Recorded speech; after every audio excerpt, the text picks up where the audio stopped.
And welcome everybody to another episode of Mac Yak number 97. 3 more episodes before we hit 100, guys. So yeah, we do have. I think I'm going to retire at episode 99. Oh, are you? Well, about time. Somebody's saying very low res. Looks good on my end. Looks fine to me. Yeah. Probably have to go and check off the little cog there and set your setting to. Mine's saying auto 360, so you might have to set it to. Whoa, mine's only giving me 360. We also know that YouTube has been having. Mine's giving me 360 too. I got 1080 over here. I got 1080 on my other computer, so we're good. There we go. That's better. Back to the show. Yeah. YouTube has been having some issues the last 24 hours. As it ever. Yeah, as we know. All right, when guys, was the last time you heard of a global outage on YouTube? When was the last time you heard about that? It's been there 2 months ago.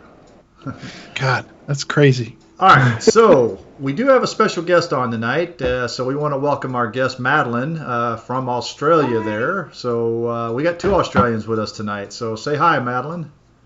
Hi. How are we all doing? So I think a lot of people thought it was going to be somebody else tonight, so we kind of kept this a little surprise. That's why we said surprise. Yeah. Yeah, right. So I'm really sorry if I disappoint anybody. We do that on a weekly basis. Don't worry. So Action Retro we don't need guests to disappoint. So Action Retro said Oz is taking over. Yeah. Who else do we know that's in Australia that we can invite? What's that one dude that fixes stuff down there? Hugh Jeffries. Yeah, Hugh Jeffries. Yeah. All right, let's give him a call. Steve knows Hugh. That's great. Nathan Savry. I don't know him. Who is he? I think he was on Savry YouTube channel. I can't pronounce it. And he was apparently on one of my streams. I think I know what you're talking about now. I just can't pronounce his damn name either. So starts with a P.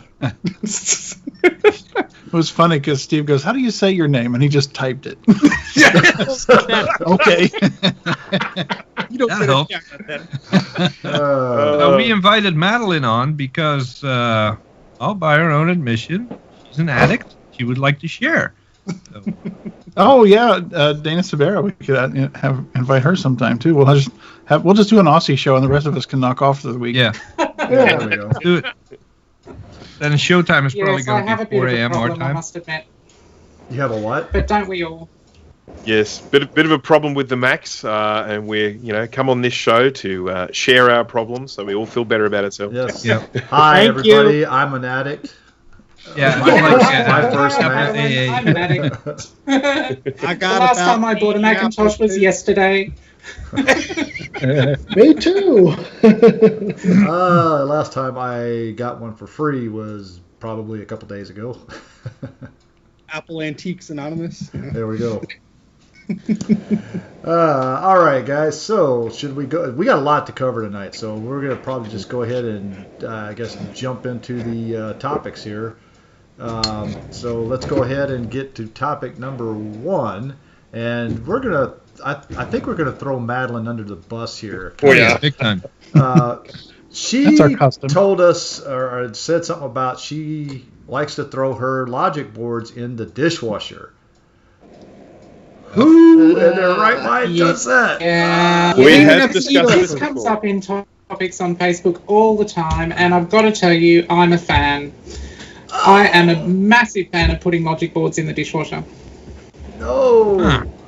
So okay, so we should probably talk about, and maybe hand it over to Jay for this. Why don't we generally recommend putting things in the dishwasher? Well, I don't know what the water is like in Australia, but everywhere else in the world, there's stuff in there that you do not want drying up and crystallizing on your logic board and under certain chips and stuff. There's just so many impurities in water that usually you do not want on your board. So I am curious how you've been able to dishwash your boards for this long. You've been doing it a while, from what I gather.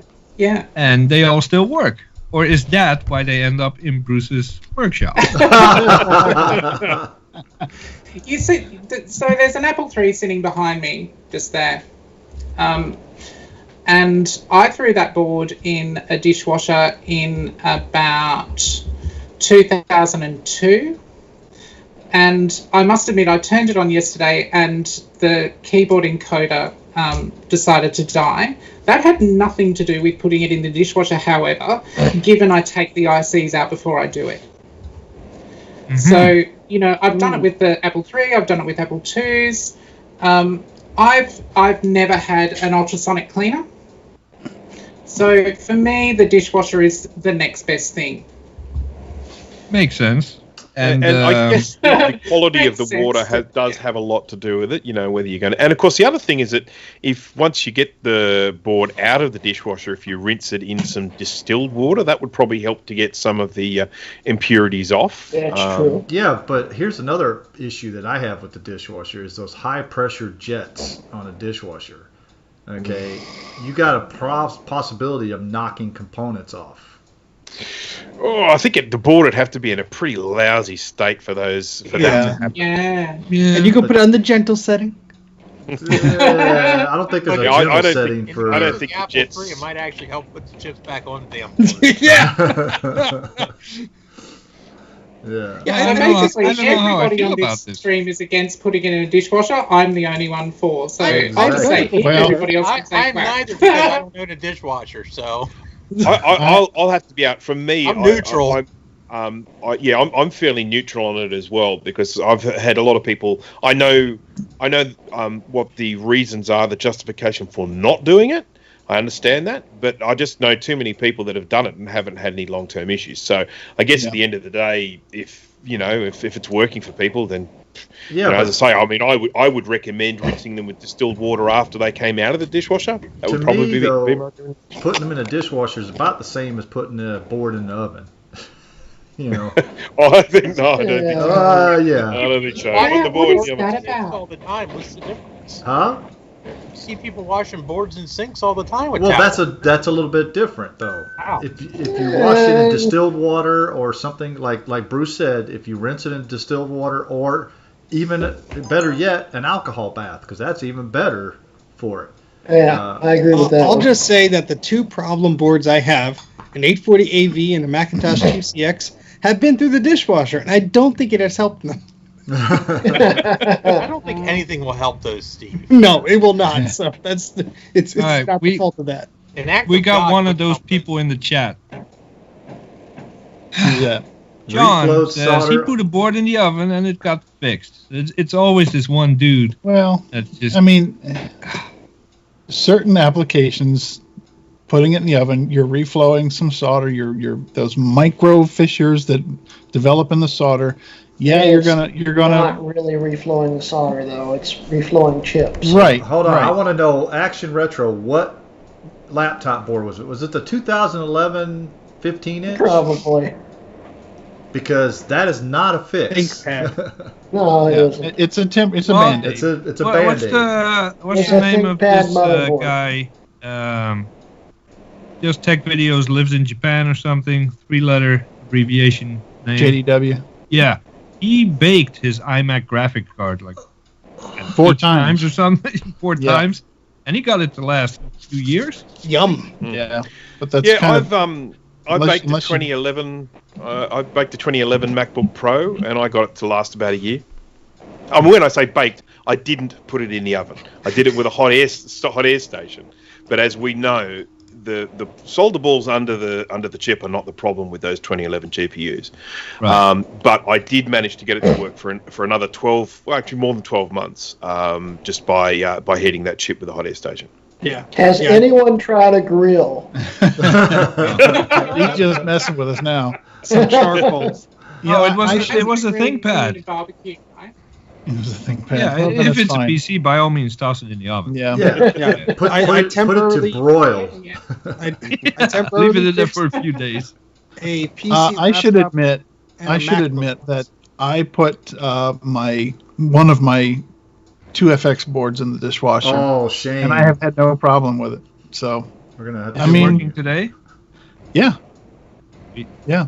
Now this was at where I used to live, and we had much better water, I would never do that here because I know that we have city water, and it's got a lot of crap in it that I don't want in that board. So I wouldn't do it here. But before, yeah, I mean, it wasn't. I think newer dishwashers also run hotter than most, the older models, and the one that I did that 2FX board in was fairly old, and it was probably 15, 20 years old. And, so it didn't have those high pressure jets. It didn't use the really super hot water.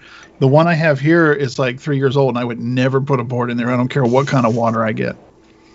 Unless it's a MacBook Air board. Well, then or, I can start or one of those MacBooks without the fans, right? Yeah. Yeah. Yeah, or anything that runs Windows. Yeah, there we go. Now, So I for do any think that, for any future Mac Yak guests watching, yes, we get you on the show. We're nice to you, and we lure you in, and then we try to publicly shame you at the very first topic. So far, we haven't done a particularly good job of it. It sounds like doing the dishwasher isn't actually that bad. and Madeline mentioned specifically that she put Apple II boards, Apple III board, things like that. Those components are much bigger and stout than what your average, from even the early 2000s on, so they're gonna stand up to some.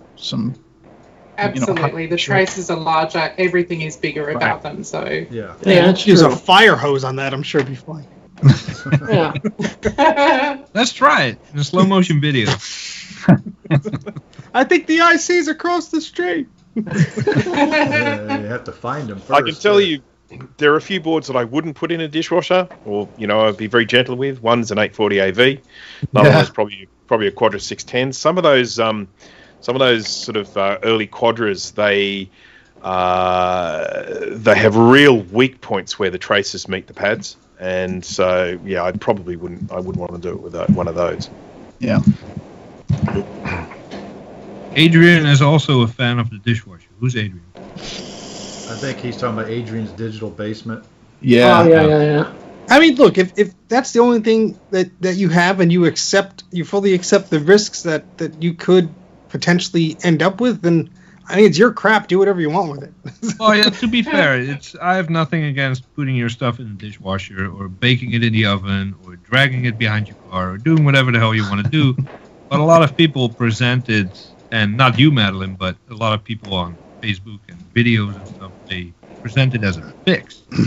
It's not a fix. It's a Band-Aid. It's simply a Band-Aid. I mean, now, rinsing it off with distilled water and giving it a good alcohol bath afterwards, that's probably the best thing you could do for it right there. I mean, even putting it in a tub of distilled water and agitating it around, and then taking and putting in another tub of alcohol and agitating it is a lot better than a dishwasher, in my opinion. I mean, that's just me, but Right.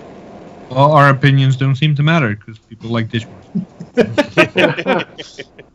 You clean my plate, no, you clean my board. 3 board. I don't know if it would fit in even in your ultrasonic cleaner. They're a big board. Which one's that? Yeah, the Apple III. The Apple III board. Like, would you fit an 840 AV board in your ultrasonic cleaner? well, it might fit in Bruce's now. I did He's in got that 2 huge halves. one. I don't know. In my fancy pants one, I can fit a Quadra 950 board in it, and that is the biggest board you've ever seen. Madeline's going to show up there tomorrow with a trunk full of boards for you. Yeah, absolutely. That was exactly. I don't what know was if on any my of mind. those old boards fit in my cleaner. So I can't say I've had my hands on many of them. Kate is asking about what about toothbrush? Toothbrushes are okay, but don't really be rough with them. Yeah, got to be gentle. Yeah. Same with Q-tips. Don't pull a Charlie. I mean, I use a toothbrush for cleaning all the time. As I have mentioned in the streams, it's not the same one I use for my teeth, but it is very, very handy for getting boards clean. I would have said a soft paintbrush. Well, that gets off the dust. But I if use you that want for to dust. if you want to clean like corrosion and stuff off, you need to have a toothbrush and alcohol, because that's your best bet right there. Bit of a scrub, yep, for sure. All right, so we all have our own cleaning methods. Yep, and mine is the best. So Action Retro says, what kind of toothpaste should you use? M1 brand toothpaste. Yeah, there you go. Speaking of M1. What about M? Yeah, let's go ahead and move on to our next topic. We still got. I think this next topic's going to take us a little while. So. We do. It will if we let Steve do the talking. Yeah. I already talked. I don't talk. Yeah, he's already done his talking. So go watch Steve's video after this. Yeah. So yesterday, Apple had an event. Or was it yesterday, or was it? No, it's Tuesday. Sorry. Tuesday. It was Tuesday. Apple had an event where they released 3 new products: a new MacBook Air, a new MacBook Pro, and a new Mac Mini, all with the M1, the new Apple Silicon M1 chip. However, if you go and watch Steve's video, they didn't really put out a whole lot of information about these chips. So there's nothing out there. They're saying it's like 200% faster or something like that. Else. Yes, something else. But what is that something else? That's They were I very think it was vague. a plan. Their plan was to put out enough information for some people to run out and order one right away, and for other people to do a half-hour rant video. Yeah, who just went and ordered one here? Uh, Who has the most Out there, motorcycles? Steve. Who has the guy most with the motorcycles? So before we go into the rant-worthy stuff, what is some of the stuff we liked that we saw? I do like that they put a lot of stuff on the chip, and it does make the battery last a lot longer, for one. I do like that the power management is awesome. However, again, I know we're getting to the rant part. The M1 No, chip. No, hold not on, yet. dude. No rant yet. Okay. No. All right, I I'll like look at that. they dropped the price of the Mac Mini by $100, so that's not bad. Yeah, but they I mean, kept you're the other ones you're gonna the same spend that price. upgrading it, but at least it gives you a starting point. I like the fact that it's a new chip, and when we did talk about this before, we thought they might just release these with like an A14 or something like that, or an A something or other, from one of the sort of the iPads or something like that. But the fact that it is a new chip going in there, I guess that gives me some hope for what might be around the corner with some of the Pro ones. But the other thing that I think is really important with these is the market these are aimed for. We're sitting here talking about speed comparisons and benchmarks and stuff like that. I don't think that's who these are aimed at. the biggest question. Sorry, Bruce. No, you go. The biggest question is, what if the M1 is just literally a rebranded A processor? It probably is. It is. With extra bits. Yeah, extra little bits. Well, you got to That's all it remember is. too that the M1 is basically a real system on a chip, because not only is the processor on there, but the GPU is on there, the M2 memory too. is in there. It's actually shared memory between everything. It's not just like the GPU has its own dedicated memory and stuff. Everything is shared off the same memory pool. Yeah, they have the people that were interviewed in Apple why they called it an M1 chip said basically that's the chip for the Macs. The A chip is the Apple chip series for the iPhones and the iPads, and the H chip is the one for the headphones and whatever. So they all share a similar language and a family lineage, if you will. But there are obviously things that are tuned and added or extra bits, as Bruce said, put in there just to make it for that specific machine. But here's another question though, and I think Steve said something about this in his video, was what's the difference between the MacBook Pro and the MacBook Air and the Mac Mini's chips? Because As far as speed, yeah. Because I think like one has like one less GPU core or something like that. But I was talking more broadly about is it like I think we're just sort of used to the way other chip manufacturers name their chips, like Intel and AMD. There's like a 5-6 digit number, so it's like an Intel 65,000. Then there's a 65,000K and all this stuff or whatever. You know what you're getting because it's like, oh, that's that chip, that's this chip. With this, Apple's just saying, hey, it's an M1 chip. But Right. what? You're like, no, M1. This is where it's getting really muddy for me, though, is you've got the same chip across a number of products. You've still got Intel MacBook 13 inches available with various different ports in them. This to me is looking like Apple in 1996. I got to tell you. There's a really muddy product line happening, and these speed comparisons and the RAM upgradability, all of this really bothers me. Yeah, I agree, and I've been saying that pretty much since Steve Jobs was no longer in charge at Apple. He was still alive, but ever since then we have different versions MacBook Air next to MacBook Pro. I mean, the MacBook, thank Christ, is gone now. And I was afraid they were going to bring it back, but they didn't. You got 75 different variations of watch with watch bands and GPS. Yeah. And they are just so afraid to axe a product line that it's messy. Well, you Tim walk into Cook an Apple took store pride. today, it's like, what do I get? Yeah. And right at the beginning, Tim was boasting about how many products they've released. And of course, as we know, when Steve Jobs came back to Apple, I mean, one of the first things he did is he just cut a whole stack of them away. He said he did 4. He said it's too confusing for people. They don't know what to buy when they come in. And so, yes, I mean, it's exactly right. They're heading down that path again. So with basically, miles and we've miles gone of full products. circle, right? Yeah. My job used to be easy when I worked at resellers and service providers that also did sales. Someone came in. Hi, I'm a designer. I need a Mac. All right. You got a MacBook Pro? You got an iMac? Do we have the Mac Pro? Yeah, we have the Mac Pro. That's it. You either want a desktop or a laptop. You don't want to think about the MacBook because it's underpowered garbage. So you want a MacBook Pro. Done. You were able to advise someone on the best product for them, and that was it. And then the MacBooks and the MacBook Airs. And then I think it's getting muddy. I just don't know if that would happen today. And, when we were releasing products in 1996, there was one new product release per week. So there were 52 new products released in 1996, and nobody had any idea how to market these things at all. And, we all know what happened in 97 and 98 with Apple, right?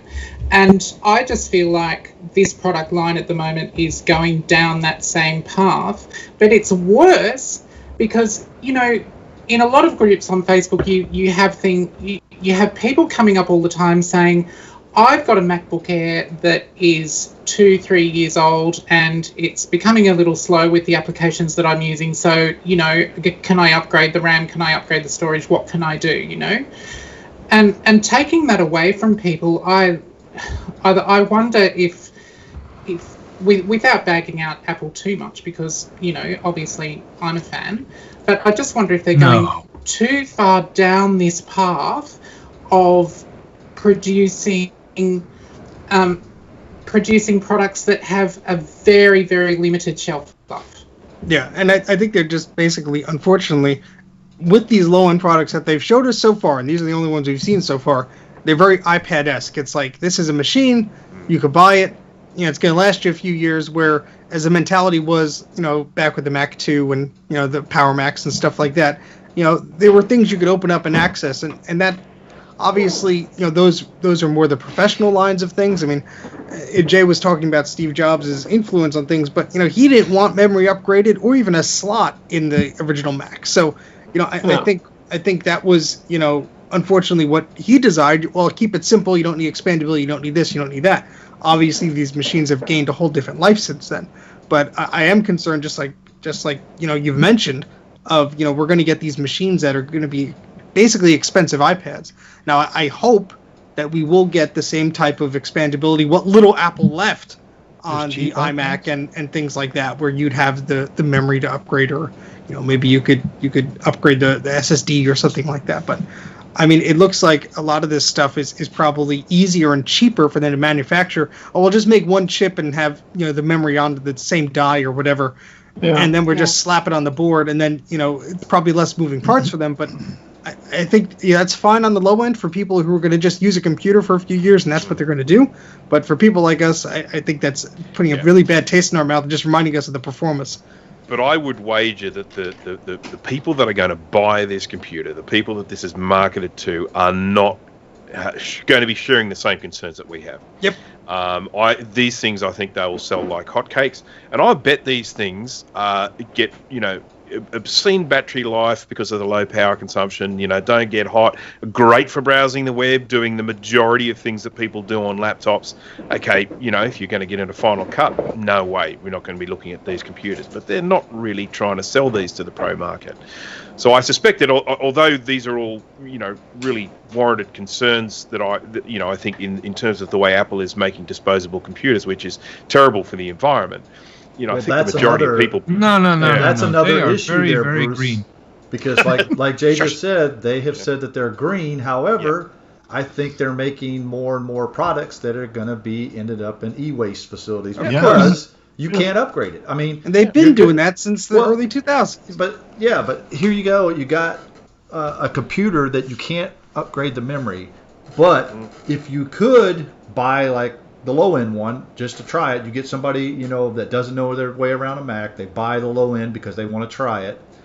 They like it and they start loving it, and then it starts getting slower because the next upgrade of macOS decides it wants to go from 8 gigabytes to 16 gigabytes of RAM. Yeah. Okay. Yeah. So you can't upgrade it. So guess what they have to do? They have to toss that one and get another one because they can't upgrade their RAM. I mean, You know what I'd like to flashback see? that 2 gigabyte MacBook Air. Remember that one? Oh yeah. It's the one I have. Aren't they going Actually, I for think cheap? that's the one I sent to Trina on the giveaway. I think it was a 2 gigabyte. That was a few years newer though. I have the first gen one. I got it for free, thankfully. I think I paid $20 You for just battery. reminded me, Jay. I still need to mail that out to. Yeah, I Oh, still need come to on. mine out. Oh, Well, I knew Sorry, Beauty Trina. wouldn't, but come on. Hey, You know what I would like to see? I would like to see Apple produce actual real numbers on who does send them back their old Macs to recycle. Because yes, they have the program, and yes, you can do it. But how? Just by visit your local recycling center and see how many Macs from the last 5 or 10 years are there. GT sees them come into where he works all the time, and you look at that. I mean, he's got a whole bunch of iPads and stuff. People You just play throw them cards out. with those. People just they'll take them. Maybe they'll take them to a recycler, that's but just send the it to Apple. iPads. Okay, you should see Right. the MacBooks I have here. I mean, Yeah, we've all seen There's that. none in Australia. What I Literally want to see- none. I If you want came to see- across a Mac in a recycling centre, you'd be doing a happy But- dance for but- 3 days. yeah, but but I think what Dana's saying here is that I see people come in and they just want to toss them into the recycle bin, not to give them back to Apple. They are just tossing them out. Okay, Yeah. So that's what Dana's getting at. What you have to imagine is you've probably got a lot of people who are doing that. How many more are just chucking it in the trash to go to a landfill? Exactly. I exactly. mean, and they're just going to add to that number now because you have not created a climate where people want to send it back to Apple to get recycled. It's extra work. Maybe they actually do recycle it, but yeah, for the average person, they just chuck it out. But People Maybe are they lazy. take it to a recycling center. Maybe they won't, and they'll just buy a new one. But But when you see in the the prices end, it's that going Apple- to increase the amount of trash that goes to landfills. But when There's no way around it. when you see the price that Apple wants to give you for it, it's just ridiculous. You're like, what? Yeah. Wait a second. Oh, And then- yeah. It's a slap in the face, is. absolutely. But a lot of Assuming people it even still do qualifies. it Yeah. because it's convenient. Yeah. Because you don't have to wait to get the cash from whatever company you're selling it to. Put that Yeah, towards if- your new product. Apple just discounts the trade-in value, which is extremely low, on the new product. It's easy, and people like easy, even if it costs them money. Now, as far as something that's broken or that's obsolete and garbage, I think, and they might still do it, but Apple used to have a program, and I think Best Buy was even participating in it, where you would box something up, they'd send you a label, and I think they would ship it back to wherever to get processed. I remember that. And this was for, you could do a monitor or something like that. Whenever you bought a computer, Apple gave you either an email or a coupon or something, and you could just go through their means and you could actually recycle it. But not again, anymore at Best Buy, unfortunately. Steve's got a similar program. If you just contact him, he'll send you a box. You can send all your old Macs to him. And if my head comes back in the box, it was my wife. That's I would, just changing the subject a little bit, I would like to know what happened with the design of the new MacBook Air and the MacBook Pro as well. That is the subject. That is the subject? Yeah. Not changing the design? That's great. Oh, you mean the form factor? Yeah. I mean, what can they do? If they make it any thinner, it'll break in half when you pick it up. Yeah. Plus, not changing the design probably allowed them to get them out a lot quicker. Yeah. You modify your chip architecture to fit in the current design of the cases. That way, you don't have to have all the dies made or whatever it is. However, they produce the new cases, so they can do their transition faster that way. But I do think that ultimately there will be, probably a fairly sizable change or noticeable change to their design, and I'm not entirely sure it's going to be a good one. But they might go next level. Everybody's like, "Ooh, a foldable phone." 2023, Tim Cook is up there. Look, I got a foldable Mac. Oh, that's 17 inches. Yeah, no. Well, here's the thing, though, is that you're not going to be able to tell the difference between a 2020 ARM and a 2020 Intel Mac in the next few years, because, like we said, it's look on the bottom.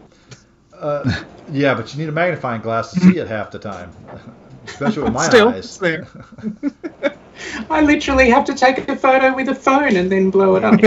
I mean, I'm not opposed to the changes. I welcome the M1, even though it's unupgradable, unfixable. Well, okay, so it's a nice. If you noticed, all of the products they announced are low end. They're not trying to compete with the higher end. We actually said that on Mac Yak. We said that they were going to start with the low end stuff first. Yeah, which makes sense. It's a first generation. Mm-hmm. It's bound to have some issues. Whether we find that out next week or next year, you don't know. Yeah. But the new Mac Mini, your entry level stuff. Steve and I were talking. It's like, what the hell is going on with the Mac Mini? I said, well, the new ARM Mini, the M1 Mini, doesn't even have 10 gigabit option, which the 2018 does have. So they're not even trying to compete with their own hardware. What I thought was very interesting is in the keynote. If you remember the PowerPC transition, they said they hope to do it within a year. Now, in this keynote, they said this transition will happen for a few years. So I think they're still going to release a few more Intel Macs, and I think they're slowly going to come out with more of these machines. But I think especially since that they control their own chipset now, they control their own physical box, and they control their own software, they're going to be able to release these things probably even quicker than we've ever seen them before. Because if you remember, which shocked me, because if you remember owning a Mac before the year 2006, updates were few and far between. So when they came out with the Intel iMac in January of 2006, and then by the spring or the summer they had a Core 2 Duo version out, it blew everybody away, because it was like, wait a second, these things just came out. Now you're updating them like clockwork, and I could totally see these MacBooks and these Mac Minis getting speed bumps like every 6 months just for the hell of it, because all they have to do is slap a new chip on the board, and they'll stay competitive. I think that would piss too many people off, though. Oh, it will, but they're going to do it anyway. Yeah, this is Apple, though. Yeah, they can do whatever they want. But yeah, they've never really cared. Yeah. Now, one of the things we got on here, and it's going to be a big rant, and I know Steve covered it, is the new M1 Macs will not work with external GPUs. Yeah. So how is that going to affect a lot of these that built-in creators? GPU better be damn impressive. It better be. What I said before, I think the market that this is being sold to are not going to give a stuff about that. Yeah. Okay, but I mean, these are entry-level machines. Which market are you talking about, Bruce? Are you talking about the MacBook Air 13-inch market, or? I mean, I'm talking. I basically see these machines. They're releasing for the reason that they can't do these things. They're not upgradable. That you can't use an external GPU. I think that the sort of people that are going to be buying these are just going to be like office folk. Yeah. Yeah, they are entry level machines. So it's not to say that the next generation of whatever they come up with won't work with GPUs as well. But I think if you had a schedule to get these things out and you wanted to get them out so that you can start working the bugs out so that they're in real world testing and stuff like that. eGPU support isn't going to be high on my list of things to include. Yeah, but later, Madeline, I'm curious, going a little off topic here, but do you only collect old Macs? Do you work with modern Macs? What? Do you even care about anything that came out in the last 10 years? I do. How does that work in your house? So I guess on a daily basis, yes, I work with modern Macs and I buy them from people, upgrade them and on-sell them. That's a big part of my day. And I guess another big part of my day is collecting, older machines, everything from early Apple IIs to Lisas to, to the next queue behind me, and I've got a ridiculously large collection of G5s at the moment, and and Power Mac machines. You don't need a heater if you got a stack of G5s in your apartment. Yeah, that'd be worth it in the wintertime.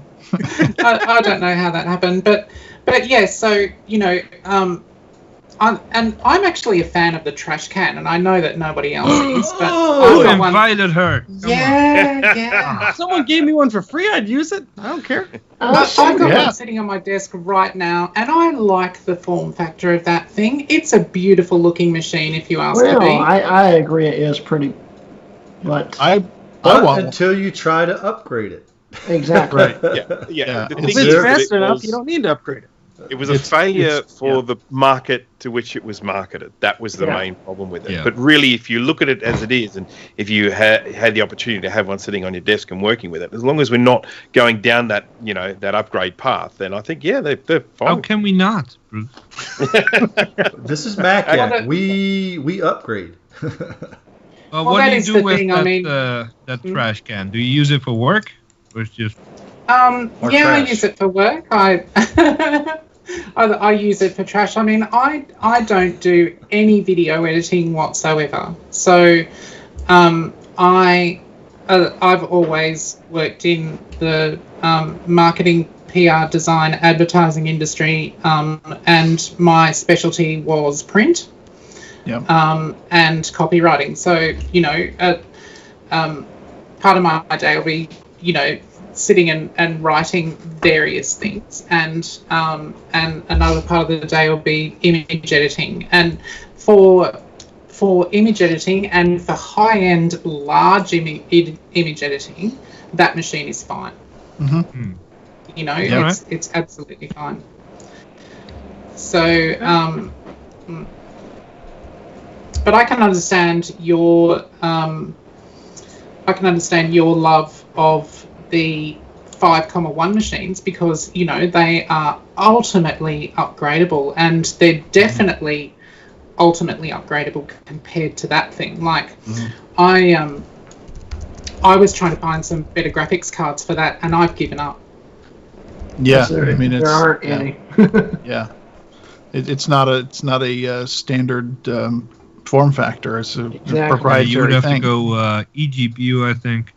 Mm-hmm. Which at this point, that Mac is now X amount of years old. Would it still be worth buying an eGPU enclosure and then buying the card? Plus, what is it, Thunderbolt 2? It's only Thunderbolt 2, yeah. Yeah, so... it should be fine for most GPU stuff. Yeah. Some of the are you at all tempted into... Are you thinking ahead, saying, okay, this time next year I might have an M1 Mac, or no way? I don't really know. An M1, like I wouldn't buy one of the Mac Pros now, and I did think about it last year. At the end of last year, I did think, I'd really like one of the new Mac Pros, and I love those displays. Like they're beautiful looking displays, and it's a beautiful looking machine. But would it give me much more benefit than what I've got sitting in front of me? Probably not. That's not the point.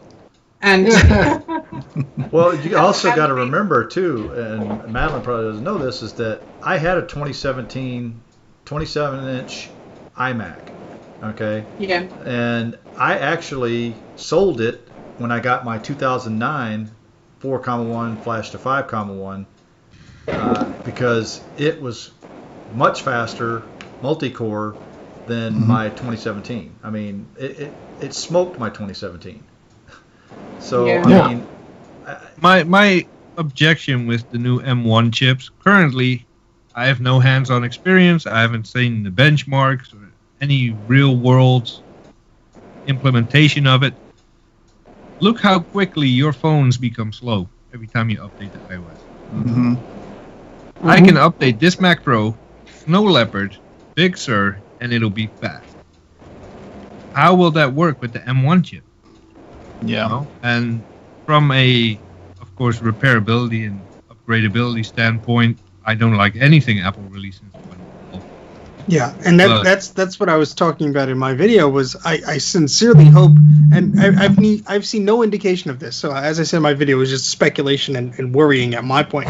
But if we go down the path of Apple restricting you of downgrading the OS, or you have to only upgrade when something is digitally signed or something like that, and then that upgrade eligibility window goes away. I mean, that's a deal breaker for a lot of professionals. Yeah. So I really hope they don't creepy. go. I didn't even think about that until I was reading your script, and you're like, oh, can you imagine? You update from High Sierra to Mojave, and 3 weeks later, you're like, you know what? This sucks. I'm going back. And Apple stopped signing High Sierra. You can't go back. I would flip out, dude. Yep. I don't think they'll do that, so I'm really hopeful they don't. But it's just one of those things that, with all this security stuff in their chips, I don't think it's beyond their capabilities to do it. We're having an issue right now. And YouTube says it's not receiving enough video to maintain smooth streaming. Oh, well. It's still running fine. It's still running on. They can still hear us. All right. I just want to make sure. Everybody, close your eyes. Pretend this is a podcast. I'll talk really slow and close to the microphone. But longevity is my biggest concern with the M1. Right. I'm all for the faster speeds and the more energy efficiency. Even though I don't really care about energy efficiency, I back up the cluster. But can I still use it 2 years from now without any problem? Can I downgrade whenever I want? That's The another RAM is question. the thing for me. Hold on. There's Jay just hit on a very good point. Okay, because remember, iPhones using their Apple Silicon, once you upgrade within a certain period of window, you can never ever downgrade that phone ever again. Okay, no matter what. So if 3 weeks down the road you decide that this is starting to slow down my phone, you can't go back to the old iOS. So is that going to be the same question for these new M1 computers? That's what I just said. that's literally what we just said. He was busy with technical issues. So Is it going to be? I hope. I don't think so. I don't think so, but hopefully not. I think the reason they're doing it on the iPhone is because they are very super concerned about people jailbreaking the phone and keeping on an older piece of software where there's vulnerabilities and stuff like that. I think they're super concerned about that. Why would they be concerned the same on the Mac? Well, because the mobile phone is one of those things where it's like, I have to be able to make a call. It's a phone. I need to be able to make a call. I need to be able to receive a call. I need to be able to dial out an emergency or whatever. I think they take that sort of more importantly than a computer. And it's stupid reasoning. I'm not saying that's the reason why. I'm just saying stupid reasoning, Steve. I just think I have a feeling that's sort of That's probably why. And I think also you have the way that, especially in the early days, when you jailbroke something, you could use BitTorrent on AT&T's network and download a bunch of crap and stuff like that. I think there's this responsibility that they have to the carriers that actually use the hardware on their networks, that there's this always thing that has to be in check of, all right, these are millions of devices that are out there that are communicating to these cell towers. We need to make sure that this is secure, that someone's not going to do a man-in-the-middle attack and bring down a network or something like that. I mean, I think they're more concerned about the mobile aspect of that stuff, and I just hope that doesn't leak into the Mac OS. I think one thing that we it's also need to weight-related. consider is IT departments. You know, you're going to have a lot of your desktop machines. A lot of IT departments don't automatically go to the next big thing, you know, and doing so can cause them a lot of headaches and can cause some big issues that lead to losing a lot of money at these companies. So I don't think that Apple's going to do this in any kind of a hurry at all. I think the blowback would be way too big, and like I said, I think it's weight related. If you look at their new campus, right, this big UFOs in there, thick glass panels. If you piss off 1 million iPhone users, they can throw their phone at the window all they want. It's not going to break. You piss off 1 million iMac users, they're going to start throwing that at your building. You're in trouble. And that UFO is going to take off, and they're gonna find somewhere else. Would that be cool? Yeah. Yeah. Well, anyway, Mr. Bigglesworth. I haven't. Yeah, I haven't watched the keynote or anything like that. I haven't read up on anything. I haven't. Because you're all about preparing for Mac Yak. Exactly. Well, I haven't watched it yet either. I just watched Steve's rant video, so. Exactly. Steve's rant video is the reason why I ordered the MacBook Pro. Finder's fee. Literally just to find out just how bad we're going to be screwed. Oh, I thought you got the Mini. You got the MacBook Pro? Yeah. I was Okay. going to say you should have got the Mini.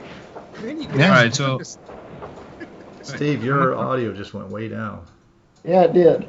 I'll tell I think you lost a microphone. It's sitting right there. all right, It's keep so squeaking quiet. like that. We can hear Yeah, you. something happened with your volume, mate. Okay, so Grudy got the MacBook Pro. I'll buy the MacBook or the Mac Mini, and who's going to be the sucker that gets the MacBook Air? Bruce. Not it. No, He was really quick to say Bruce. Yeah, I love. I am a fan of the Air, and it's just because it's incredible sort of portability side of things. I mean, I'm not going to get the 8, but I'm not going to get it all. I'd never buy new stuff. What are you talking about? Get a used 11-inch model. How much is the new MacBook Air? I haven't even looked. Too much. It's $1,000 they start at. What, the new The Air. No, the new Air. Air. Okay, Yeah, so I'm this going to is- tell you. Air I'm going is to tell you in Australian dollars, which means nothing to you. You're right, it doesn't. Ridiculously expensive. It's oh, hang on. No, I'm looking at US dollars. So it's $1,000 for the 256 gigabyte storage, $1,250 for the 512 gigabyte storage. Who did that? No, thank you. Dana, I'm going to go do on. my own rant video about this. No, thank you. Yeah, open up your I'm new for an channel. entry-level laptop with House a of Rants. tiny amount of storage compared to other entry-level laptops today. Give me a break. No. Yeah, and Jake No. in the chat is saying, I'm looking forward to getting the new Mini. iOS compatibility is going to be nice. Do not forget how many gamers are out there that are obsessed with their Yeah. phone games, iPad games, and now they can play it on a Mac.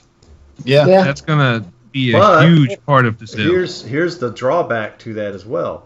You're not going to be able to run Windows on it. Yeah. Good. You Good. at You all. want to run Windows? Buy a damn PC. Yeah, Get a Virtual Yeah. PC is going to make Yeah. a comeback, baby. Because I have to see admit, that. it's- squarely in that camp. If you want to run Windows, go and buy a Windows machine. What are you doing running it on a Mac in the first But place? There I'm you going to go. tell you something. Windows actually does run better on a Mac than a PC most I of the don't time. care. I'm just saying. I was burned by Windows 1.0, man, and then I was burned by Windows 3.1. So honestly, Windows users can die in a fire. And Jay's in and love I'm now. sorry if Jay's there's in any of you love. out there who are offended by my comments, but this is a Mac show, right? Yes. I will say. Hey, no I will say one disagreement thing from me though. there. I'll say one thing though. I'm a web developer, and I often need to check stuff that I build works on those, sort of crappy Windows browsers and stuff like that. So being able to flick across into Windows on this computer just to test a web page or test an email or something like that is extremely convenient. I hate every second while I'm there, but at least it allows me to do it. And the other day I was having to, sort of program a sort of a little CPU with one of these little things, and software for this is only available on Windows. And then I once was again, just getting ready to Yeah. say that the software I use to program one of my radios guess what? Yep. It's Windows Oh. only. There is Yep. no Mac Yeah. version, and so You know what? I run Windows in a virtual machine just to run that program. And I would What much do you mean? rather You that run than having Windows to have every another day. box. But I have a PC for that now. Yeah. Yeah. I Yeah, need you know Windows what? for my Parallels, security can't you, cameras. A few of my security cameras I cannot access through the browser. It says you need a WebEx plugin or some kind of X plugin. ActiveX. And ActiveX. as a result, the date and time have been wrong for 3 years because I just refused to fire up a virtual machine with Windows on it.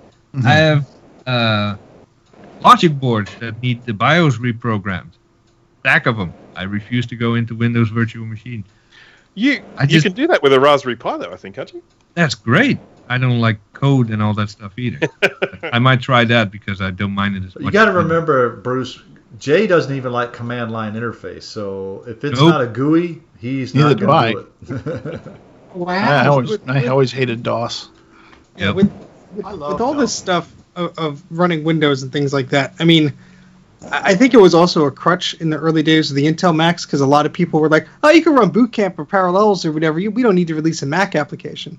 And I think that's going to come true to the iPad and iOS apps, which you can now run on these new Macs, because Yeah. people are going to be like, "Well, we released an app for you to do this on the iPad. Hey, you could just run that. We're not going to develop a Mac specific Well, version." to be honest with you, I don't think they're ever going to develop one for the radio I have because the radio I have is over 10 years old. I'm not talking about and the radio you have. I'm talking about the app I need to program it is going to be Windows only. They're never going to come out with a Mac version. Yeah. Well, what- so what I'm- the 7 people using that app are going to be really upset. Now, it's not just 7 people. There's a whole lot of other people. out there. 17. Well, Oh, that's it's awesome. you bring up a good point. People might just release an app for the iPad or the iPhone, which is the most popular when you look at market share, and then those are going to be ported, or not even ported. Those apps are going to run on the Natively. Mac as well.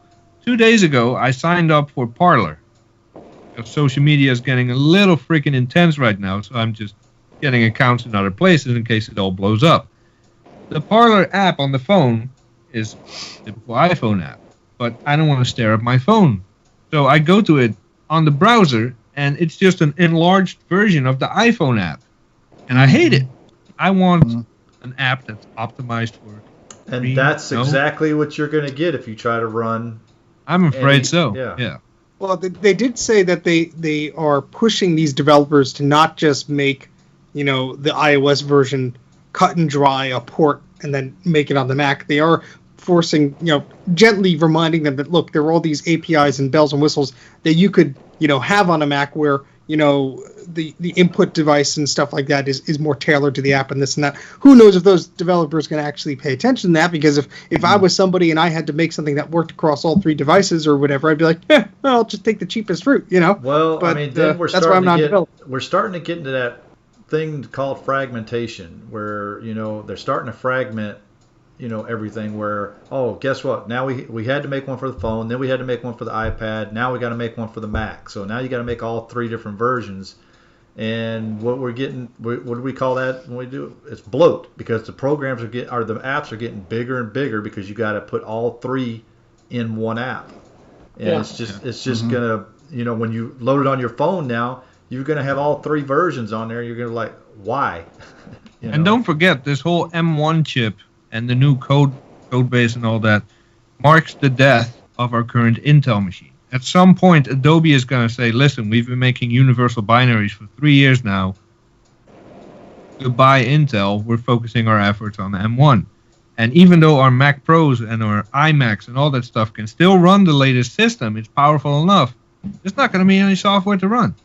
So you're either stuck with the old software, or you're out of luck and you're going to have to buy an M1 or M5 or M23, whatever it is out.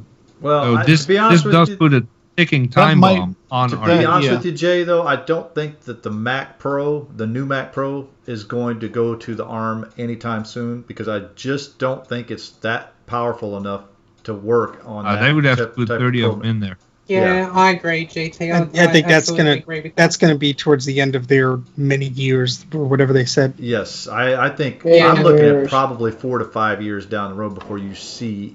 Oh, I think they're gonna do it either 2022 or or sooner. But 4 or Not 5 Mac years is fine. The Mac I can Pro. afford a used first generation 2019 Mac Pro at that point. Wasn't the Mac Pro the last of the line to be upgraded to Intel as well? yes, but they all did that within a year. So I expect Oh. within 2 to 2.5 years they will have Okay. an ARM-based Mac But- Pro. Well, there's an interesting little factoid. It's not a full-size Mac Pro, maybe it's a mini with an expansion slot or whatever the hell they call it. I think they're going to do something like that because I don't think they're going to make the same mistake, because I think that mistake was because they knocked themselves into a thermal corner with the trash can. I think that's what was preventing them from updating that machine. I think they're not going to let that machine be stagnant. But why did it take them But do 7 you recall years? the Because they blocked they themselves said into a in the thermal keynote, corner.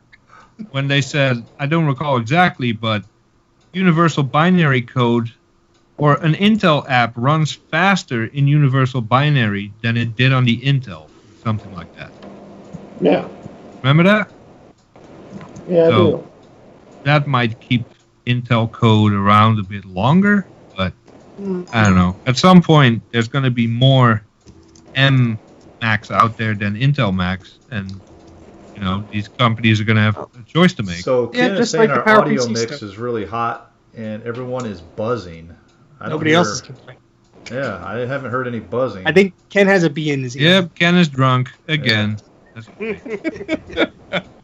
It's just going to be like, the switch from PowerPC to Intel. You're going to get people who are going to develop software for a while. It's going to have a universal binary, and then they're going to drop support. So we've been here before. Just a matter of how quickly or slowly this timeline goes. Yeah. And by the way, GT, that MagSafe adapter behind you is a house fire waiting to happen. Probably. Set your clock on fire. We'll finally get rid of that noise. I just unmuted my stream for a minute and it sounded normal to me, so I don't know. Yeah. Yeah, I me did too. the same because I trust Ken, but I think he's Really? leading us Yeah. down the garden path. Yeah, I think he's trying to sabotage us over Come on, here. Yeah, Ken. Anyways, we got anything else on the Mac event or? Right now, it's just wait and see. Yeah. I mean, it might blow us, Yeah. blow our Mac Pros out of the water. Who knows? The only Might- thing that really irritates me about the whole thing is that we've kind of gone a step backward as far as upgradability, where the 2018 Mini, you could upgrade the RAM in it. And I think the hard drive too, maybe, or no? I don't remember. I think the No, RAM. SSD At is least solid. the RAM. It maybe more. I don't know. But anyway, it looked like they were starting to listen to people and say, we want the ability to upgrade these things beyond the point of when we purchased them, and that way, be able to support software as it changes, because Apple can't control the way Adobe does things. Apple can't control the way. Apple listening to users. I mean, it looked like they started to with the introduction of this new modular Mac Pro, with the addition of with the re-edition of the upgradable RAM and the Mini. Things were looking better, and they got rid of the butterfly keyboards, but now these 3 units, at least these 3, maybe not in the future, but these 3, you cannot upgrade yourself. You have to do what you want when you buy it, as far as your RAM or your storage. Yeah, but And then that's to it. be honest with you, the butterfly keyboard was a piece of junk. Anyway. That's Well, right. So but is they a kept so is a Mac using with it solder for- memory. Nothing They to do kept with user using it experience. for like 5 years. Exactly. Yeah. Yeah. Yeah, I think that Intel Mini that they're still selling at a higher price than the M1 Mini, I think that will eventually be replaced by an M2 or whatever, whatever higher powered version of this, and maybe it'll have some expansion. But I think Apple is waiting so you could have all these users buy the first gen product and give them feedback. But Yeah. if the RAM is on the same chip as the processor, then how do you expand memory? You get a lot of magic and fairies and butterflies in there. RAM doubler. Yeah, RAM there you go. Yeah, There you RAM go. doubler. Oh, wow, there's a- Oh, remember that? Remember that? Yeah. Yeah. God, don't tell me there were users of RAM doubler here. If there are, I have no time for you.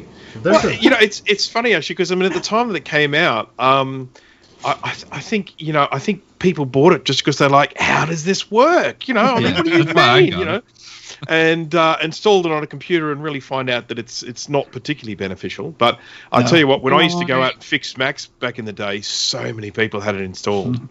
Yeah. I used it Yeah. for a while, and it wasn't particularly beneficial, but disk doubler was. Disk doubler is a different Oh, yeah. animal. Yeah. I mean, that actually. Oh, Right. completely used different animal. Disk doubler didn't Right. make Clark Express crash every 15 minutes. Yeah. Yeah. All right, guys. So let's go ahead and move on to our next topic, which is still kind of talking about what Apple's bringing out, which is Big Sur is actually finally here, but it's really not here because I am so excited. everybody is having issues updating or upgrading to Big Sur right now. I don't care. Yeah. I really don't care. I'm Even agreed. I tried. I had an issue trying to upgrade my 2017 MacBook Pro, and it just kept going to give me an error. And the error is the same that everybody else is getting out there, which I'm going to try to post a link here. Yeah, it's a nightmare right now, and it's not a server issue. It is basically something that Apple is doing, and there is a workaround somebody found, and that is if you have Little Snitch running, it will actually, you can. I think Jay block- just posted it. Oh, did Jay just post it? Okay. Mac Rumors link. Yep, that's it. Okay, Yeah, thanks, he's good. Jay. I was just getting ready to do that, but You're too slow, man. well, I was trying to do it while talking, so it was a little bit, trying to do two things at one time. I'm not a good multitasker, so Yeah, you boys aren't good at that, are you? yeah. GT's still running on System 6. Huh? But anyways, Waiting for Big 7. I mean, I've been running Big Sur as a beta on my computer, and last night I was trying to upgrade to the latest Gold Master, which was Gold Master version 2, and I was getting that same error on my update for Big Sur. So I'm thinking that Apple was having a problem last night, and even going into today on the release. So it was. Yeah, I think they're having some issues with not only their servers. I wouldn't be surprised if it was the same issues that was causing all of YouTube's problems with the DNS. Yeah, 'cause crap. keep in mind, around the same time, I wasn't able to send or receive iMessages or send pictures over Yeah. iMessage either. Yeah. One of those boats traveling the Atlantic just severed a wire again. But I tried it about 2 hours before the show. I was going to upgrade my MacBook Pro, and I couldn't do it. It would not let me do it. So It's a sign.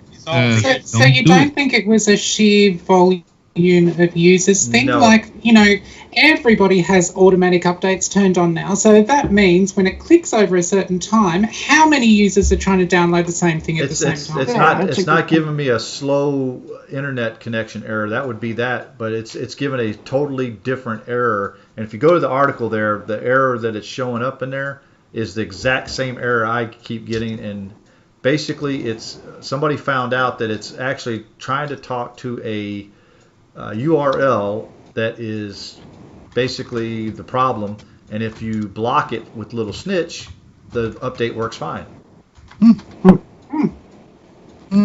So Yeah, I'm not going to install it. yeah, so that's the issue right there. The only thing I'm installing. Have you noticed how big this update is? 12.5 gigs. Yeah. Yeah. Huge. What is the cutoff for Big Sur? So the newest thing I have is a 2012 Mini. Is that going to run it? No, that will not run it. I don't think. All right, well then I don't care. I think the 13, maybe 14's and up. What did you say, Mike? Well, the 12 will run it, but you have to hack it to get it to start running. 2014 Mini is the oldest official machine supported. Okay. Yeah. Okay. That's what I figured. 2014. Well, and the 2013 Mac Pro. Now, I heard a rumor, and this is not about Big Sur so much, but that Colin will not be releasing a patcher for Big Sur. So there's another company that has stepped up and made a patcher for Big Sur for unsupported. Well, actually, you don't even need a patcher. If you run OpenCore, right now, people are running Big Sur on their Mac Pros with OpenCore. Yeah, but we're talking about Right. older, other machines. I understand, but if you use OpenCore on other machines, you can still do it. Can you use OpenCore on like a Yes. 2012 Mac Mini? Yes. Yeah. You could use OpenCore on anything. I've seen guys running it on 2008 Mac Pros. Yeah. Now, I'm going to better put get the the link in mod the in there, chat. But as I do so, I want to point out that I have not read up on it. I'm not familiar with the person that released it, and I don't know how well it works or how reliable it is. But it's called Micro Patcher, Big Sur Micro Patcher. Mm. Every time I see somebody in one of those Mac groups that says, I've got a 2008 Mac Pro and I want to upgrade to Catalina or Big Sur or whatever, I just say no. Why would you? Well, Yeah, I'm running would. Catalina on this Mac Pro that I'm running the show on, and it runs fine. I have not had an issue with Catalina Yeah, yet. you got a 5.1. Yes, I do. Right. Yeah, Try it's- running it's- it on a 2012 Mac Mini and then tell me how fast it is. Yeah. Yeah, it's Sucks. not a Core 2 Duo. 2008. You yeah. get people like Mike there that say, oh, let me put Catalina on a 2009 Core 2 Duo and then start complaining about how hot it is. I could not do that. Oh, yeah, I did. Crap, I forgot. Yeah, I forgot I made that mistake. That was the last One of time the I made cats that did it. mistake. Believe me. That SSD got wiped right quick. Okay, Action Retro just says he has Catalina on a non-unibody white MacBook and it runs great. I don't believe a word I don't he believe says. that. Yeah, That's no. lies. There's nothing Anything word that comes doesn't out of exist. Sean's mouth. body MacBook. Got the cap. I want to see that video. Then you better make a video about that because So what he's actually doing Yeah, I is wanna just see that remoting into that desktop. I was gonna While say the that's fans the on the only. MacBook are full blast, by the way. Yeah. When you guys iChat me. What is Yeah, it? let me just 2001? boot into Jaguar there, Sean, and I'll iChat AV you. iChat. Yeah. Yeah. When did they get rid of that? Dude, I still Been a call while. it iChat. I still call it that. I don't call it messages because it's just dumb. Well, you should Yeah, I hear still some Call it people. iMessage, but that's technically Some people call it incorrect. iWatch. You know, Right. when they come to buy a Apple Watch, they call it iWatch. So Yeah. same thing. Well, it's an Apple, right? It's got an eye in front of it. Yeah, pretty much. All right, so Yeah. Big Sur, who cares? Well, I mean, as far as it goes, Big Sur was running good on my 2017 as a beta. I didn't have many There was a few beta issues that I actually sent reports in about. For instance, one of them was opening with the Apple Watch. But I think it was a combination of the Apple Watch software not being the same, updated with the, because I don't update anything beta-wise on my phone. My watch, none of my stuff gets a beta on it, except for my iPad. It does get the beta for iOS, but my phone and my watch do not get any betas on it. I will not put betas on this because those two things I rely on the most, and I'm not going to throw a beta on those.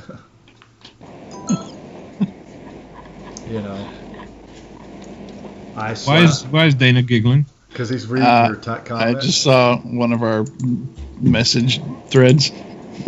Rudy is obviously busy doing other things. I am. We can't share what I just shared, though. No. Anyway, I think that's enough said about Big Sur. Yeah. Yeah. So you guys got any other questions on Big Sur out there? I mean, I can answer a few of them. I mean, I've got some limited experience. Does it with run Unreal Tournament? It No. will 99. True, Big Sur. Huh? 99 it will. The new version, the new patch version. Because I can run it on Catalina now. No. I wonder We don't- if we it will don't play run on 99 at all. M1. What's that? I wonder if it will run on the M1 Through with the Rosetta, Intel too. patch. That's another. Well, through Rosetta, Well, yes. through the universal binary. Yeah. I bet Rosetta would handle it pretty well. Yeah. Because All right, that's Rudy, you got to older- test that.